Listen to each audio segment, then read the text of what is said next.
Hello, नमस्ते, welcome. आपका अपनी शो क्रिएटिव किटी में स्वागत है।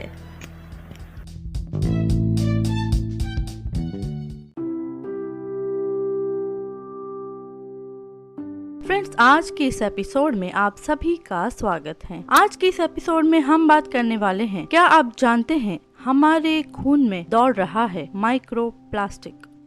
तो चलिए एपिसोड को शुरू करते हैं। पहली बार हुई आधिकारिक पुष्टि के अनुसार हमारे खून में दौड़ रहा है माइक्रो प्लास्टिक। प्लास्टिक का प्रदूषण दुनिया के कोने कोने में पहुंच रहा है। महासागरों की गहराइयों तक में प्लास्टिक के कण पहुंचने लगे हैं। यहाँ तक कि हम में से बहुत से लोगों की नसों तक में प्लास्टिक की धूल खून के साथ दौड़ रही है। हाल में हुए एक अध्ययन में जब यह जानने का प्रयास किया गया कि मानव टिश्यूज में माइक्रोप्लास्टिक कितने हैं, तब इस अध्ययन का एक बड़ा नतीजा यह भी था कि पृथ्वी में ऐसी कोई जगह नहीं है जहां पॉलीमर कोहरे से मुक्त हो। उसमें ऊंचे पर्वतों से लेकर हम सब में आंतरिक अंग भी शामिल है। प्रकाशित अध्ययन में लिखा गया है कि 80% लोगों के खून में प्लास्टिक के छोटे छोटे कण पाए गए हैं। वहीं डच शोधकर्ताओं द्वारा किए गए एक अध्ययन में पाया गया है कि पॉलीइथिलीन टेरेफ्थैलेट यानी कि PET इंसानी खून में पाए जाने वाले प्लास्टिक का सबसे प्रचलित रूप था। आपको बता दें कि PET का उपयोग आमतौर पर पानी, भोजन और कपड़ों की पैकेजिंग के लिए किया जाता है।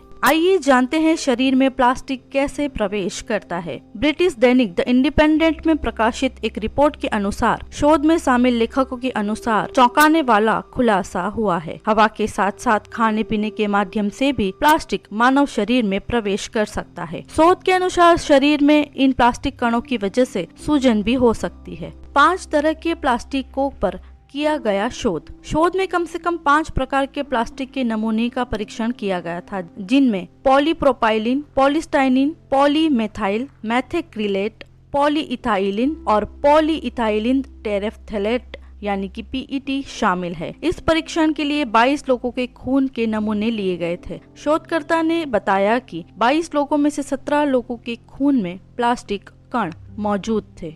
अब हम जानेंगे ब्लड में कितना मिला प्लास्टिक। रिसर्च रिपोर्ट कहती है कि नमूने के हर मिलीमीटर खून में 1.6 माइक्रोग्राम का प्लास्टिक पदार्थ मिला। हालांकि कणों का सटीक आकार क्या है, इसकी जानकारी नहीं दी गई है। वैज्ञानिकों का कहना है, एक बात तो साफ है कि 100 माइक्रोमीटर के बड़े कणों के मुकाबले 700 नैनोमीटर वाले कण आसानी से शरीर में पहुंच जाते हैं। शरीर से सर्कुलेट हो रहे इन माइक्रोप्लास्टिक कणों का लंबे समय पर सेहत पर क्या असर पड़ेगा, इस बारे में कुछ कहना मुश्किल है, लेकिन प्लास्टिक प्रदूषण हर हाल में नुकसान ही पहुंचाएगा। दुनिया भर में प्लास्टिक की समस्या बढ़ रही है। एक अनुमान के मुताबिक 2040 तक महासागरों में प्लास्टिक की मात्रा 2 गुनी हो जाएगी। बोतल, पैकेट जैसी चीजें फेंकने के बाद इसमें फैलने वाले प्लास्टिक के कण इंसानों में पहुंच जाएंगे। माइक्रोप्लास्टिक सिर्फ समंदर में है, लेकिन ऐसा नहीं है। यह ज्यादातर जगह मौजूद है। यह हवा में भी शामिल है। पिछली कई रिपोर्ट में यह दावा भी किया गया है। और अब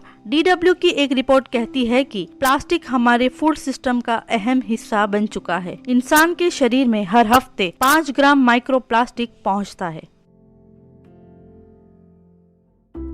फ्रेंड्स, आप मेरे साथ YouTube पर भी जुड़ सकते हैं। YouTube चैनल की लिंक मैं डिस्क्रिप्शन बॉक्स में डाल दूंगी। Friends, keep in mind, stay home, stay safe, stay positive and keep smiling. Bye bye.